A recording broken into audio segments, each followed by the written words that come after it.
اور میرے دونوں ہاتھوں کو پکڑ کر اپنے چہرے پر رکھ لیا۔ میرے دونوں ہاتھ اس کے چہرے پر تھے اور میں اس کے نرم گالوں کو لمس کو محسوس کر رہا تھا۔ دل ایک گال پہ ہاتھ رکھا تھا اور آج اس کا پورا چہرہ میرے ہاتھوں میں تھا۔ اس کا قد مجھ سے 13 انچ چھوٹا تھا۔ وہ نیچے زمین کو دیکھ رہی تھی۔ مجھے اس کے سلکی بال نظر آ رہے تھے۔ میں نے اپنے دونوں ہاتھوں کو اس کے چہرے کے گرد تھوڑا مضبوط کیا اور اس کا چہرہ اوپر اٹھا دیا۔ ایمان، تم بہت خوبصورت ہو، میں نے آہستہ آواز میں کہا، لیکن اس نے کوئی جواب نہیں دیا۔ وہ بالکل خاموشی سے میری طرف دیکھے جا رہی تھی۔ ایمان، میں نے اس کو پکارا تو اس نے اپنی آنکھیں بند کر لی۔ وہ ہولے ہولے کانپ رہی تھی۔ باہر امی بیٹھی ہوئی تھی اور وہ کسی بھی لمحے اندر آ سکتی تھی۔ اگر وہ ہم دونوں کو ایسی حالت میں دیکھ لیتی تو مجھے مار پڑتی ہی پڑتی۔ ایمان کا ہمارے گھر میں داخلہ ہمیشہ کے لیے بند ہو جاتا، اس لیے ہم دونوں کو ہی ڈر لگ رہا تھا۔ بچپن میں ہم ایسے ہی بے خوف ہوتے تھے۔ اسکول سے بھاگنا، چوری چھپے کھیتوں سے آم توڑنا، تاش کھیلنا اور سگریٹ پینے وغیرہ، یہ ساری بیوقوفیاں بچپن میں ہی ہوتی ہیں۔ بچپن میں معصوم سی بیوقوفیاں نہ ہوں تو پھر بچپن کا کوئی فائدہ نہیں ہے۔ میں بھی اس وقت بے خوف ہو رہا تھا۔ ماں کے دیکھ لے جانے کا ڈر تو تھا، لیکن گھر والوں کی ماں سے زیادہ ایمان کے گالوں میں نشہ تھا۔ میں آہستہ اس کے چہرے کو سہلاتا رہا اور وہ آنکھیں بند کیے بالکل خاموشی سے میرے سامنے کھڑی تھی۔ میں نے گالوں کو سہلاتے اپنی انگلیاں ایمان کے ہونٹوں پر رکھ دی۔ برف کی طرح ٹھنڈے چہرے پر سرخ ہونٹ، کبھی کبھی خدا بھی کمال دکھا دیتا ہے۔ ایمان نے ایک لمحے کے لیے اپنی آنکھیں کھول کر میری طرف دیکھا اور پھر دوبارہ اپنی آنکھیں بند کر لی۔ میرے ہاتھوں کی انگلیاں اس کے چہرے، گال اور آنکھوں کے گرد گھوم رہی تھیں۔ اس کا پورا چہرہ میری دسترس میں تھا اور میری نظریں اس کے چہرے پر جمی ہوئی تھی۔ چاند سا سفید چہرہ اور پتلے پتلے سرخ ہونٹ، اس کا چہرہ میرے ہاتھوں میں چاند کی طرح چمک رہا تھا۔ میرے ہاتھوں کے لمس نے اسے مدہوش کر دیا تھا اور وہ ہولے ہولے کانپ رہی تھی۔ اس کے ہونٹ لرز رہے تھے۔ خدا نے انسان کی فطرت ہی ایسے بنائی ہے کہ اس کا کبھی بھی دل نہیں بھرتا اور نہ ہی وہ کسی چیز سے مطمئن ہوتا ہے۔ ایک چیز مل جائے تو دوسری چیز کی خواہش کرنے لگتا ہے۔ اس کا چہرہ میرے ہاتھوں میں تھا اور میرا دل اس کے ہونٹوں پر بوسہ لینے کو مچل رہا تھا۔ اس کے گلابی ہونٹوں کو چومنے کو دل کر رہا تھا، لیکن ایسا ممکن نہیں تھا۔ مجھے معلوم تھا مجھے کبھی بھی ہونٹوں پر بوسہ نہ لینے دیتی۔ ہونٹ تو بڑی دور کی بات ہے، وہ مجھے اپنے گالوں پر بھی بوسہ نہ لینے دیتی۔ اس سے جو کچھ مل رہا تھا اسی پر ہی گزارا کر رہا تھا۔ میں نے زندگی میں پہلی بار کسی لڑکی کے گالوں اور ہونٹوں کو چھوا تھا۔ میرے بہت تھا اور میں اسی پل کا مزہ لے رہا تھا۔ ایمان، میں نے آہستہ سے پکارا، لیکن وہ آنکھیں بند کیے خاموش کھڑی رہی۔ رضوان بچے، کیا ساری زندگی اسی چہرے پر گزارا کرتے رہو گے؟ میرے دل میں شیطان نے وسوسہ ڈالا اور مجھے مزید کچھ کرنے پر اکسانے لگا۔ رضوان صاحب، چہرے سے باہر نکلو۔ اس چہرے سے نیچے بھی ایک دنیا آباد ہے۔ چہرے سے نیچے کی اس حیرت انگیز دنیا میں بھی قدم رکھو۔ رضوان صاحب، ہمت کرو ورنہ ساری زندگی ہی نامرد رہو گے۔ میں نے دل میں سوچا تو میری سانسیں تیز سے چلنے لگی۔ میں نے ایک ہاتھ ایمان کے چہرے پر ہی رہنے دیا اور دوسرا ہاتھ اس کے سینے پر رکھ دیا۔ یہ واقعی ایک حیرت انگیز دنیا تھی۔ میں نے اپنے ہاتھ کو ایمان کے سینے پر رکھا اور آہستہ اسے مسلنے لگا۔ چٹاخ! ایک زوردار آواز آئی اور ایمان کا ہاتھ میرے گالوں پر اپنا نشان چھوڑ گیا۔ میں بمشکل خود کو نیچے زمین پر گرنے سے بچایا۔ ایمان غصے سے مجھے گھور رہی تھی۔ اس نے مجھے اپنی پوری طاقت سے تھپڑ مارا تھا، اس لیے اس کی انگلیوں کے نشانات میرے گالوں پر ثبت ہو گئے تھے اور وہ غصے سے پھنکار رہی تھی۔ تم سیال کوٹ میں ہی اچھے تھے، شاید تم غلط جگہ پر پیدا ہو گئے ہو۔ یقین نہیں آتا اتنی پیاری فیملی میں تم جیسے بے غیرت لڑکے بھی پیدا ہو جاتے ہیں۔ اس نے مجھے ایک دھکا دیا اور دروازہ کھول کر باہر نکل گئی۔ میرے چہرے پر ایمان کی انگلیوں کے نشانات پڑ گئے تھے۔ کمرے میں چلنے والے میوزک کی وجہ سے تھپڑ کی آواز باہر امی تک نہیں گئی تھی۔ میری زندگی میں ہر چیز پہلی بار ہو رہی تھی۔ پہلی بار کسی لڑکی کے چہرے اور سینے پر ہاتھ رکھا تھا اور پہلی بار کسی لڑکی سے تھپڑ بھی کھا لیا تھا۔ مجھے ایمان سے تھپڑ کھانے کا کوئی دکھ نہیں ہوا تھا۔ ایسے تھپڑ تو جو اسکول میں روزانہ پڑھتے تھے۔ پاکستان میں آج سے 20 سال پہلے اسکولوں میں استاد بہت مارتے تھے۔ اس زمانے میں تو ماں باپ اور بڑے بھائی بھی اپنے سے چھوٹوں کو ذرا سی غلطی پر مارتے تھے، لیکن اب نیا زمانہ آ گیا ہے اور گھر میں ماں باپ اپنے بچوں کو پیار سے ڈانٹتے ضرور ہیں لیکن مارتے نہیں ہیں۔ گورنمنٹ کنٹرول تو کر رہی ہے، مگر پاکستان میں آج بھی کچھ علاقوں میں ایسے اسکول ہیں جہاں بچوں کو چھڑی سے مارا جاتا ہے۔ ہم اسکولوں میں استادوں کی مار کھا کر بڑے ہوئے ہیں، لیکن یہ چیزیں میں جانتا ہوں کہ بچوں پر تشدد نہیں ہونا چاہیے، وہ ذہنی ہو یا جسمانی، کبھی بھی صحیح نہیں ہوتا۔ وہ بچے کی آنے والی زندگی میں ہمیشہ مشکلات ہی۔ ایمان باہر امی کے پاس بیٹھ گئی تھی۔ ایک اچھی خاصی لڑکی ہاتھ آتے پھسل گئی تھی۔ مجھے ایمان کی سینے پر ایسے ہاتھ نہیں رکھنا چاہیے تھا۔ شیطان نے مجھے یہ کام کرنے پر اکسایا تھا۔ ایک نئی حیرت انگیز دنیا کو دریافت کرنے کے چکر میں نے اپنی پرانی چھوٹی سی دنیا کو بھی گنوا دیا تھا۔ واہ رے رضوان، تو کولمبس نکلا، انڈیا تلاش کرتے کرتے امریکہ دریافت کر بیٹھا اور گھر بیٹھے بیٹھے حیرت انگیز دنیا دریافت کرنے کے چکر میں تھپڑ کھا بیٹھا۔ میں نے یونیفارم تبدیل کیا اور گھر والے سادہ کپڑے پہن کر باہر آ گیا۔ دوسرے بہن بھائی بھی اسکول سے گھر آ گئے تھے اور باہر چولہے کے بیٹھے کھانا کھا رہے تھے۔ میں نے ایک نظر ایمان پر ڈالی جو مجھے یکسر نظر انداز کی ارم سے باتیں کرنے میں مشغول تھی۔ میں خاموشی سے جا کر ان لوگوں کے درمیان بیٹھ گیا۔ راضی بھائی، آج پھر اسکول سے مار کھا کر آئے ہو؟ سب سے پہلے ارم کی نظر میرے سرخ ہوتے گال پر پڑی تو وہ پوچھے بنا نہ رہ سکی۔ ہاں، وہ ریاضی کے استاد نے مارا ہے، آج میں اس کا ہوم ورک نہیں کر کے لایا تھا، میں نے نارمل لہجے میں کہا اور امی کے ہاتھ سے سالن کی کٹوری پکڑ لی۔ میرا کوئی غلط بات کر کے پنگا لینے کا بالکل موڈ نہیں تھا۔ ایمان نے پہلے بھی 2 بار میری شکایت نہیں لگائی تھی، اس لیے مجھے امید تھی کہ ایمان کبھی بھی بات نہیں بتائے گی۔ ویسے بھی اس نے تھپڑ مار کر اپنے دل کی تسلی کر لی تھی۔ ہاں، یہ بات ضرور ہے کہ اب وہ کبھی میرے ہاتھ نہیں آئے گی۔ اپنا ہوم ورک کر کے جاتے ہیں، دیکھو ماسٹر نے کتنی زور سے مارا ہے، میرا پورا گال سرخ ہو گیا ہے۔ امی نے میرے گالوں پر ہاتھ پھیرتے ہوئے کہا۔ وہ ماں تھی اس لیے اپنے بیٹے کے سرخ گال دیکھ کر انہیں دکھ ہو رہا تھا۔ میں نے کنکھیوں سے ایمان کی طرف دیکھا، وہ اپنے خیالوں میں مگن نیچے زمین پر آڑی ترچھی لکیریں بنا رہی تھی۔ اس کے چہرے پر ابھی بھی غصے کے آثار باقی تھے۔ راضی پیاز بھی کھاؤ نہ کھانے کے ساتھ ایمان پیاز کی پلیٹ پکڑا راضی کو۔ امی نے پہلے مجھے اور پھر ایمان کو مخاطب کرتے ہوئے کہا۔ پیاز کی پلیٹ ایمان کے پاس پڑی ہوئی تھی۔ جی خالہ جی۔ اس نے ایک لمحے کی امی کی طرف دیکھا اور پلیٹ پکڑ کر میری طرف بڑھا دی۔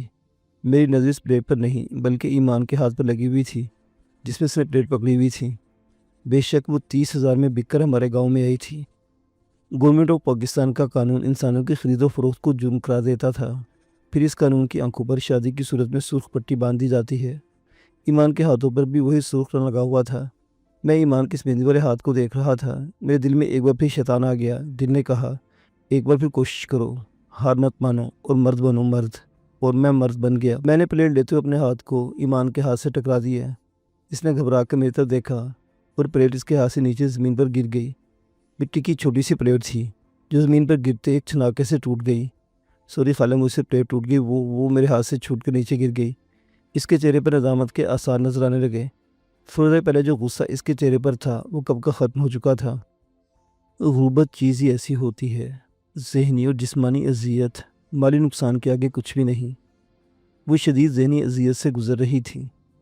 اس کی مثال ایک ایسی معصوم ہرنی جیسی تھی جو شیروں سے بھرے ہوئے جنگل سے جان بچا کر ایک گھر میں داخل ہو گئی، لیکن وہاں بھی اس کا سامنا ایک بھیڑیے سے ہو گیا۔ وہ باہر جا سکتی تھی اور نہ ہی گھر میں محفوظ تھی۔ ہر رات وہ اپنے بوڑھے شوہر کے بستر پر اذیتوں سے دوچار ہوتی تھی۔ دن کو وہ سکون کی تلاش میں ہمارے گھر آتی تھی، لیکن یہاں بھی ایک بھیڑیا اس کی طاق میں گھات لگائے بیٹھا تھا۔ نازک سی لڑکی 2 محاذوں پر لڑ رہی تھی۔ مردوں کے اس معاشرے میں وہ ایک معصوم سی لڑکی تھی جسے ایک مٹی کی پلیٹ کے ٹوٹ جانے کا دکھ ہو رہا تھا۔ امی، پلیٹ میرے ہاتھ سے ٹوٹ کر گری ہے۔ میں نے ایمان کے ہاتھ سے پلیٹ لے لی تھی۔ زندگی میں پہلی بار میں نے سارا الزام اپنے سر لے لیا تھا۔ ایمان نے بے بسی سے میری طرف دیکھا۔ اس کا چہرہ بہت بھاری ہو گیا تھا، شاید پوری دنیا کے سمندر اس کی آنکھوں میں سما گئے تھے، لیکن وہ چھوٹی سی لڑکی بہت ہمت والی تھی۔ خدا جب درد دیتا ہے تو اسے سہنے کا حوصلہ بھی دیتا ہے۔ اگر وہ لڑکی رو دیتی، اپنی آنکھوں میں قید اس سمندر کو آزاد کر دیتی تو شاید پوری دنیا اس پانی میں ڈوب کر ختم ہو جاتی، لیکن وہ برداشت کر گئی، اپنی آنکھوں کے سمندر کو واپس اپنے سینے کی اتھاہ گہرائیوں میں جذب کر گئی۔ کوئی بات نہیں، پلیٹ ٹوٹ گئی تو کیا ہوا، نئی آ جائے گی، چیزیں ٹوٹنے کے اتنا افسوس نہیں کرتے۔ امی نے شفقت سے اسے گلے لگاتے ہوئے کہا۔ واقعی چیزیں ٹوٹنے کے اتنا افسوس نہیں کرتے، لیکن اس کا دل ٹوٹا تھا، اس کی تو روح زخمی ہوئی تھی۔ میں ابھی بھی اس کا دیکھ کر زریلا مسکرا رہا تھا، دماغ میں نئے منصوبے بنا رہا تھا اور ذہن میں نت نئے طریقے سوچ رہا تھا۔ اسے ٹوٹنا تو تھا ہی ایک دن۔ ایک بوڑھے معذور شخص کی 10 سالہ بیوی، اسے ٹوٹ کر کسی نہ کسی کی جھولی میں تو گرنا ہی تھا۔ پھر میں نے کیوں کوشش کروں، میری بھی جھولی خالی تھی، مجھے بھی تو کوئی لڑکی چاہیے تھی۔ شیطان ہمارے گھر کی چھت پر بھنگڑے ڈال رہا تھا، وہ خوشی سے اپنے شیطانی رقص میں مصروف تھا۔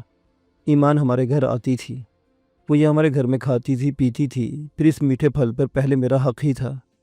میں نے شکاری نظروں سے ایمان کے سراپا کو دیکھا، جہاں ایک خوفزدہ ہرنی اپنے سامنے موجود بھیڑے کو دیکھ رہی تھی۔ دوپہر کا کھانا کھا کر بھائی تو کرکٹ کھیلنے کے لیے باہر چلے گئے اور ارم ایمان کو لے کر اندر کمرے میں چلی گئی۔ وہ VCR پر انگلش فلم لگا کر دیکھنے لگی۔